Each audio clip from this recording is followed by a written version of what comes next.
Welcome to another episode of the Rest and Recovery Podcast. With me is Anthony Vennare. He is a former gym owner, turned investor and co-founder of Fitt Insider, which is a publication focused on the business of fitness and wellness. So Anthony, welcome to the Rest and Recovery Podcast. Yeah, thanks for having me. Excited to chat. Yeah, me too. Like I was saying offline, I really, for those listening, if they're not following, it's Fitt, F-I-T-T Insider, but great publication and information on all things fitness and wellness and kind of where what seems like, the internet boom of 2.0, which is like this fitness and wellness space, is about to explode or is exploding at a pretty rapid rate. But you guys are kind of right in the midst of that. Yeah, the industry has, it was happening before COVID, but COVID accelerated what was, 6 years into 6-8 months at the beginning of it, and the attention and the investment and just people really paying attention to what's happening. And as we were chatting right before we got on the podcast, I've been in the space for a long time, started as a gym owner. A lot of the same stuff is done as it was 10 years ago. So it's changing rapidly, but there's still a lot to go. And for us, we're focused on, building the platform that provides the content, the resources, the interviews, the information to help hopefully fuel a new kind of range and a new class of entrepreneurs and executives in this space. And it's fun because a lot of people that move into this space or want to, it's their passion. It's so cool that you can work in an area that is also your passion, which is super rare. I mean, unless your passion is being a lawyer or accounting or other things, but usually a lot of people have a job and then they do things on the side. But now people, and for us at least, it was always, fitness was our job. And now it's becoming more, available for people that are designers and developers and marketing and sales. They can work at these companies that they also would spend their money and time on outside of work, which is really fun. Yeah, I 100% agree. And it's, I can personally relate to is tracking what you're doing and sharing that information and seeing that opportunity, whether I eventually do that or not personally, but just seeing that,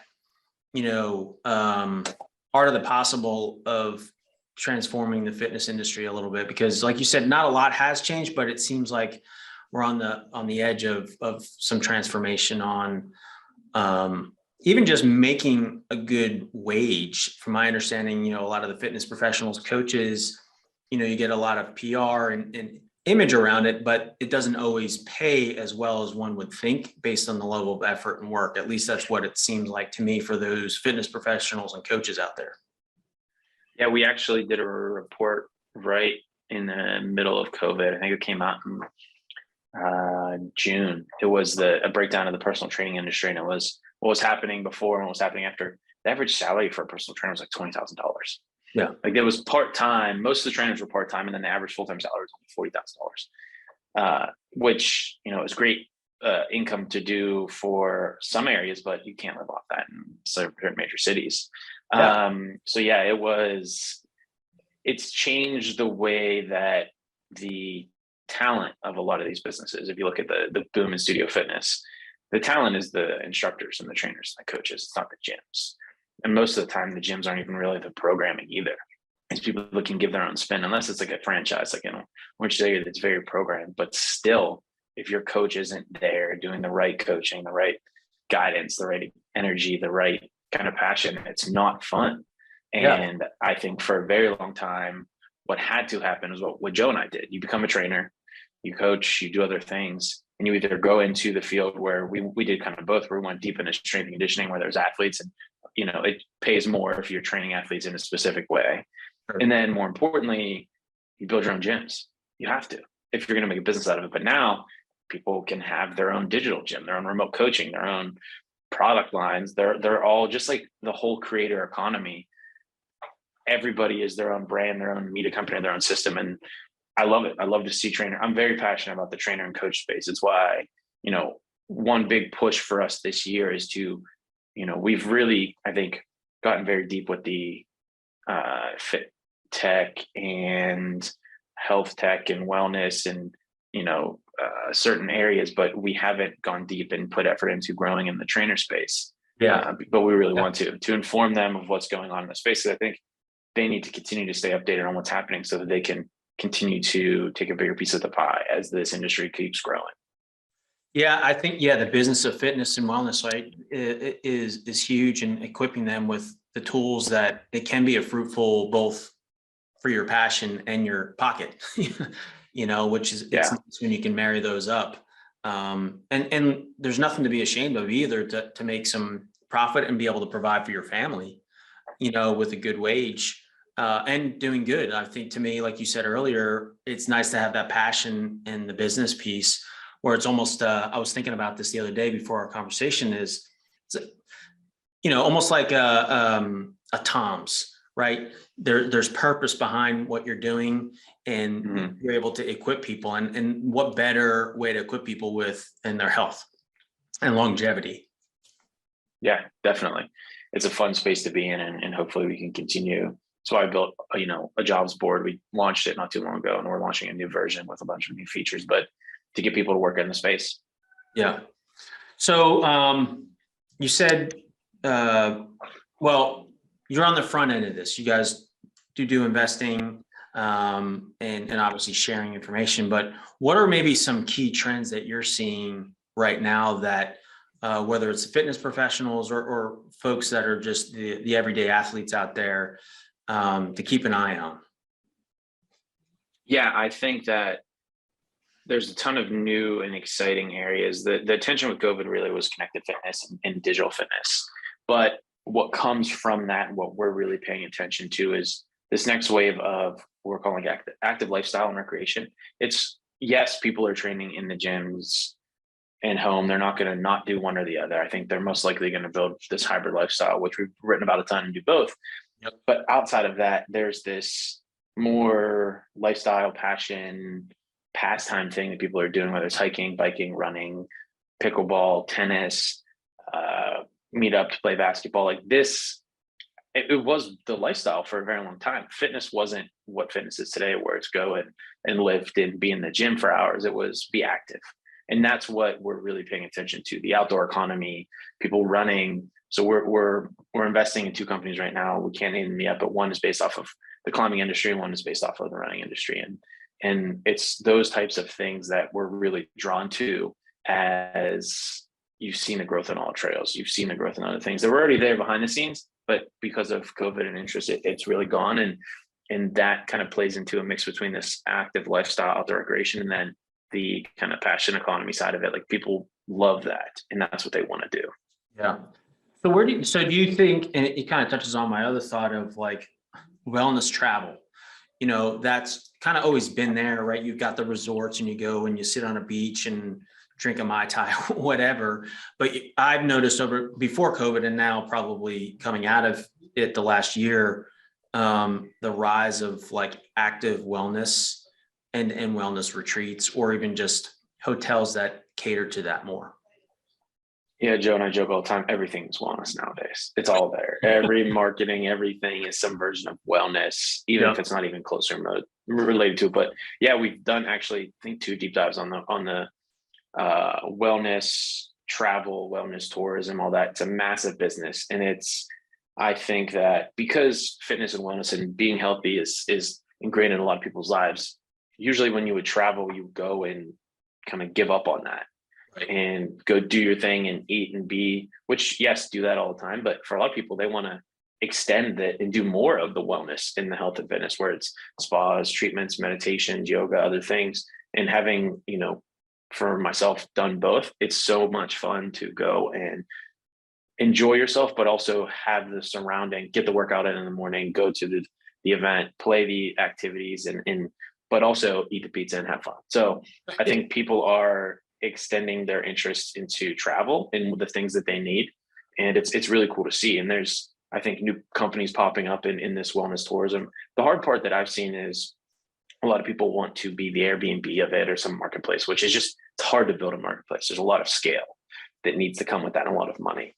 But in general, from the brick and mortar side, or the discovery side, or the, programming side, I think it's awesome. And even as far as, people building gym or building hotel rooms that have techno gyms in them and all that stuff, it's super cool to see. And I've noticed, this is the Rest and Recovery podcast, seeing some companies that are more on the recovery and sleep side, starting to get into that as well, that are starting to kind of weave into the hotels and the Airbnb collaboration and partnerships. Yeah, 8Sleep is now putting beds in all the different places.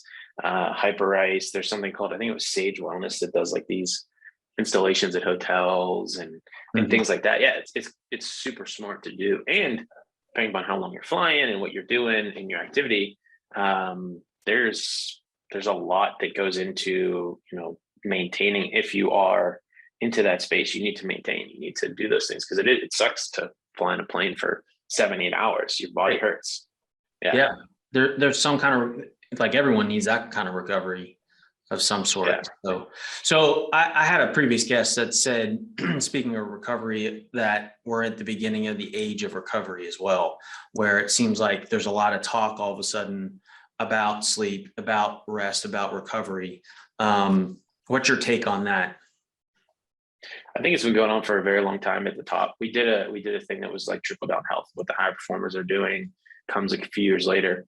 Yep. Sleep, recovery, Hyperice, 8Sleep, they've all been things. Some variation of that has been involved in the, high performers, athletes, all of that stuff for a long time. And now it's just becoming kind of mass as these businesses grow. They need to reach more consumers, and the attention being put there from these marketing and brands. So yeah, it's definitely going to continue to grow, but we actually think of recovery more as movement in movement health and recovery. So it's like mobility, maintenance, think like Kelly Starrett and Ready State and things like that. That's active recovery, I guess you would say. Because, for example, Kelly's been doing it for 20 years, and the functional movement screening has been around for 15, 20 years. So again, it's not new. It's just the broader audience of people, as they get deeper into these landscapes, say, oh, I do this, I work out, I'm healthy, but I hurt, or this is the problem, or I want to get better at this, or I want to feel better. And that is, I think, what we're really excited about in this space is the average person who, in reality, they don't walk, they don't work out, they don't eat healthy. If you think about the average American, for example, the numbers are staggering to see how inactive people are. So start getting them to move and stretch at their desk, to stand up, to walk. Those are the things that we're really excited about, more than getting cooler products and brands and workouts to the person that is already in this lifestyle. Yes, there's a part of that is a business, but if you can get, like, we invested in a company called Spot that does software that's like Zoom for walking meetings. Okay. We did that because if you can get more people to walk throughout the day, just on their meetings and phone calls versus sitting in front of a camera, insane lifestyle change. It's stuff like that we're trying to get deeper into. And I think hopefully what the fitness industry can do is, instead of focusing on just the basics of fitness and the products that they're selling, it's like, overall, we know that there is a problem. It's only getting worse every day, but there's still so much money and time, and even more money and time spent on this industry, investments or otherwise. How do we reconcile that at the end of the day? Something doesn't add up. Yeah, well, and you still have that same demographic that is not moving, or not moving as much as they would benefit from, right? You're going to have those folks like us that are bought in already to the idea, so you don't need to convince so much. But there's a massive amount of folks that are most concerned, especially after the last 2 years of wellness and improving their health, to get moving and finding that kind of love this book, Atomic Habits, that 1%, movement, and kind of validating that kind of movement counts towards activity. Exactly. That is, hopefully going to continue to change with the interest and attention and the investment that comes with the space. At least that's what we're looking for. So what are your thoughts on how to transform basically hearts and minds to be able to do those little things when, just about anything, it's those little habits that will get easily blown off? Yeah, and that's part of one of our thesis points for our fund is we call it personalized well-being, and one of those pillars is habit and behavior change. It's not about, in reality, the basis of living a healthier life and improving in any way is habit and behavior change and consistency. And, a lot of the industry in past years, I think, has done a really poor job, especially the supplement industry, and especially the brands around the magazines and other stuff that put these bodies in workouts and do Brad Pitt's workout and whatever else. It's like, just walk, just do this, go play thing, go move more, eat less. In reality, that's like the only actual way to lose weight and or be healthier. One of the two or two of them, or the both of them together. Yeah. So yeah, I think that it's knowing that and then building things that help, which, for example, Future, it's accountability as a service. It is proven to be helpful, just like it used to be when you would bring your gym partner to the gym or have a personal trainer. It's proven that helps. So now you can do that digitally in a really fun and interactive way. That's awesome. That is improving that and can help the average person. So versions of habit, behavior change, human in the loop, accountability as a service, those things will be impactful at scale and improving on that system, or even, people, little projects and things that are fun to see help people drink more water or get steps in, all that stuff. So I think that is something that we're looking at as well. Is this like true habit and behavior change driven products and systems and offerings? So, yeah. And it seems like it's a patient, persistent requirement to really transform a culture issue relative to movement. Yeah, I mean, as much as I've gone to so many certifications and workshops and trainings and spent years and years running gyms and being a strength coach, my weight's fluctuated a ton over the years. I've gotten lazy, I've gained weight, I've had problems with eating and activity. And then I had some health stuff earlier on in the pandemic, and that really kind of messed up my system. So no matter how much you know or how much experience you have, life and certain things get in the way and really, can stop you from living that healthy lifestyle that you want. And that's where it comes back to the motivation, encouragement, the community, the habit and behavior change that brings you into this. Yeah, I think it seems like that's another benefit that if people can get, even including myself, is like the value of having a coach all the time. And like, that's not, again, it goes back to that whole trickle down of professional athletes or executives who have personal or professional coaches. And it's always seemed like it's out of reach, where a lot of these platforms that, cycle through your domain, or things that I've noticed, is that coaching capability. Everyone's using that democratized term, but like basically being able to get it out at scale to pretty much anyone, regardless of geography or economics. Yeah, it's been awesome to see. It was a thing, and again, things haven't really changed much. Remote coaching has been around for 20 years. We had a business doing fitness creators and programming and remote coaching in 2015 that had tens of thousands of customers. So it's not a new thing, but more people are interested in it. I think COVID made it something that was needed for a while and showed the interest in it. And I really like the remote coaching side. Obviously we're fans of digital fitness and streaming and all that, but I think what's cool about remote coaching is it can be done anywhere. You don't have to be in front of a screen. You don't have to follow along. It's the difference between being like an instructor and a coach and a trainer. I can take the workouts. Like, I have a coach. It's Joe. It's my brother who gives me my workouts, because he's a trainer and coach too. And he sends me workouts to do. And it's really fun to have that consistent programming and something I can do at home, at the gym, if I'm on the road. It can be built around your lifestyle. And that's really fun to see on this like coaching side, which I think is going to continue to scale up more. It's the expert guided, health journey versus just, I'm going to do workouts from this video. Yeah. And it seems like that variability, or the ability to adapt on the environment, to your point, like you said, like if you travel a lot, still being able to get that workout in regardless of where you are or what equipment you have, that variability, or to be able to adjust programming based on where you are. Exactly. It's really fun to have that and to not think about it. Even though I've programmed thousands and thousands of workouts. I don't want to do it for myself. It's not fun for me, at least. So let alone if you're somebody who doesn't have the experience doing that, or you're trying to find what to do. Yeah. Finding these programs, these coaches, these systems to use is really cool. Yeah, 100%. And I can totally relate to that with runner and run coaching and stuff like that. But it's like I go to sit down and program for myself, and it's like writer's block or something like that. And it's like I'd rather get somebody else. Plus, I get the accountability to just follow a program. I don't have to think. I just got to go do it and be done with it. Exactly.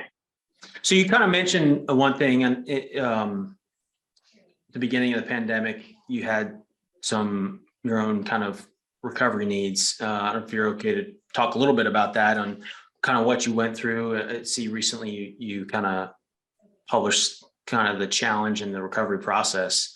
Mind touching on that just a moment? Yeah, definitely. So in end of 2019, we were in the midst of a big capital raise and, growing our previous business and trying to sell it. And I started having just general health issues, not sleeping, not eating, not sleeping, not being able to eat right, not being able to focus, forgetful. And that turned into early 2020, started coming with seizures. And then it was discovered that I had a brain tumor. So that was, a big shock for us. And it was, my father passed away from a terminal version of brain cancer when we were younger. So seeing that come through and it's been in my family with a cousin and a grandma and my dad. So I don't know if it's hereditary, and they say it's not, but some version of that. And it came along. So when I started having the symptoms, I knew what it was. So I went to the doctor, told them, and they're like, you're fine. It's not that. And then after enough fighting, as usual, that's what it becomes. You tell them to get the scans, you do it, and you find out that. And that's where in March of 2020, I started treatment for that. So right when COVID hit is when I started navigating, trying, completely actually having to isolate because of the treatments you're going through and the things you're doing. And them even trying to figure out how to do the treatments with people coming, like can't go anywhere with anyone, can't go in or do it in outside, like all kind of craziness. Right. So for more than a year and a half, I went through different variations of treatment to try to figure out a way in between COVID and everything else. And then I actually caught COVID in the midst of it too, which was a big thing. So all of that leading to now in September of last year, so September 2021, finding out that I'm finally in the clear and I am, tumor free for now. And what comes next, it was really exciting to get beyond that point. But then it was like, well, crap, my body's completely destroyed. Yeah. I'm 31. I went from being a trainer and coach and in some areas, a very fit, strong person to I could walk and that's it. Yeah. Slow. And it was, my hormones were messed up. My body was messed up. And then, trying to get back into training in a week, I started getting back into training. I joined Future, and even just doing maintenance stuff, I couldn't do it because I couldn't even do a plank for more than 30 seconds. I couldn't hold a squat for more than 30 seconds. My body was just destroyed. So it's been a very long process of finding my own new doctors that look for improvement, not just, curing something or fixing something, but what comes next, and hormone treatments and certain diets and certain other treatments. And still, to now, I'd say I'm probably 50% of what I should be right now. If I started at 10% or 5, I'm back to 40 or 50, but it's still a super long road, and trying everything and anything to, find a way to be active and improve and build while also recover from that, because still recovery takes weeks for doing certain things. Well, thanks for sharing that. That's pretty amazing story. Just the challenge and the intersection of a once in a lifetime situation in 2020 to now, or more or less with COVID. What was kind of the hardest? Was it the physical part or the mental part, remembering kind of where you were physically and then where you are, I'll say, at the time of starting that recovery process? Definitely, I think it's the physical that then becomes the mental, because mentally I can handle the things and do the things. Luckily, with my life experience and things that I've done, I put me in a position to be able to get through them. But I could mentally agree to do the thing and then try the thing, and then it would be so hard and it would wreak have so much havoc on my body that in turn mentally it was like a huge letdown, and it was hard. And Yeah. that was part of like my start stop of end of last year in the fall. It was like, oh, I'm going to start working out again, and then I couldn't. Then I'm going to start doing this, and I couldn't. And because my hormones were so messed up and where my body was, I went from being a bigger, stronger guy to being losing the weight and kind of my body deteriorating, and then being stuck inside still kind of with COVID up and down, and not being able to go to the gym, and depression and stuff that comes with that too, gaining bad weight. So now I'm big again, but I'm unhealthy weight. And now it's like this constant variation of finding a way to do both. And I think we're in a good spot now, but yeah, it was the physical that then in turn, I think got in the way mentally when I couldn't accomplish the things that I was trying. Sure. No, I mean, I think everyone at some point can relate to something along those lines, maybe not to the degree you're talking to, right? But like you said, you've made significant progress in seeing how far you've come in that time frame. Pretty impressive. I appreciate you your willingness to share that, and keep plugging away, right? So what Thanks. along those lines though, like you're deep in it in fitness, right? And even some of the newer stuff, whether it be technology or, I'll call it concoctions to help rebuild. Was there anything you were able to pull on during that time frame from your experience, or pull on people you got to know through your career? Yeah, definitely. I was lucky in that, we had successful exits in businesses in the past that we were able to spend the time and money to search for these things, which, is very fortunate because a lot of people don't. Sure. So spending that time and money to learn more beyond what we already had. And the cool thing about Insiders, always researching the cutting edge, like whether it was supplements or treatments or systems, there are so many things that we learned that were great. For example, I was on daily taking Element, the salts, magnesium, and otherwise for hydration, drinking an amount of water, taking athletic greens, NAD drips, having the doctors that you can go to that understand. Listening to Andrew Huberman was a big thing. He's awesome. Love his. It's insane that he can explain what he does and break it down a certain way. Him, Dom D'Agostino, Peter Attia, the fact that we have these insane level experts that you can listen to the things that they know and learn from them. That's when my actual treatments turned around, when I started listening to Peter Attia and his breakdown of, the certain diets and ketogenic stuff that you can do around treatments and cancer's response to certain things and tumors and all that stuff. So yeah, it was learning from those guys and knowing to go to listen to them and then test the things that were out there, as well as lean on Joe for the recovery side. And actually it's been fun. Some of the companies we've invested in, for example, Arena, it's a connected strength device. I have one, and that's what I've been using to get back to being strong. Okay. And strength training. And it's been really, really cool that a company we're an investor in and involved in also is something that I'm using every single day in some way. And then same thing as Future, having a Future coach, we're an investor there, and being able to use this product and know that it works. My girlfriend uses Future, Joe's girlfriend uses Future, like they have Arena. It's just really cool that, we obviously believe in them enough to invest, but then seeing the daily usage and for spot walking meetings.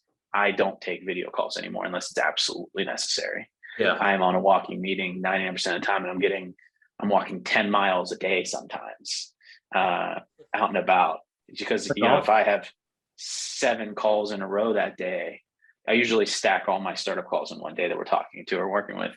It's a Thursday so from 10:30 to 5:30, I'm on calls, and I'm not taking those video calls anymore. We're using walking meetings. So it's super cool to be able to use something like that. And I think that combination of all of those things has made now recovery and kind of getting on the path to be able to happen. That's awesome.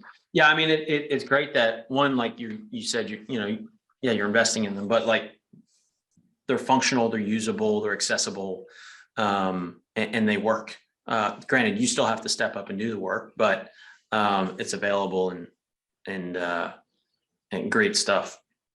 I had a question for you on, it's kind of a little off the wall, but maybe not, NFTs.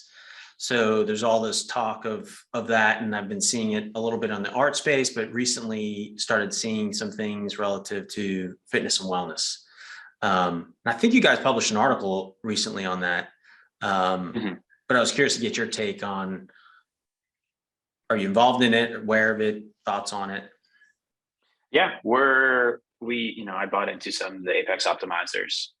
We did an entire report on Web3 stuff with fitness interaction. And I actually think, NFT specifically, no, but not directly, but in the overall landscape, Web3 has a great connection to fitness and wellness. And it's not new. Move to earn is not new. Right. It's been around with corporate challenges and healthcare companies, and now with Paceline and credit cards, and now it's not new, move to earn, but be able to do it in a Web3 way that is a little bit more engaging and fun. For example, we invest in a company called Any Distance.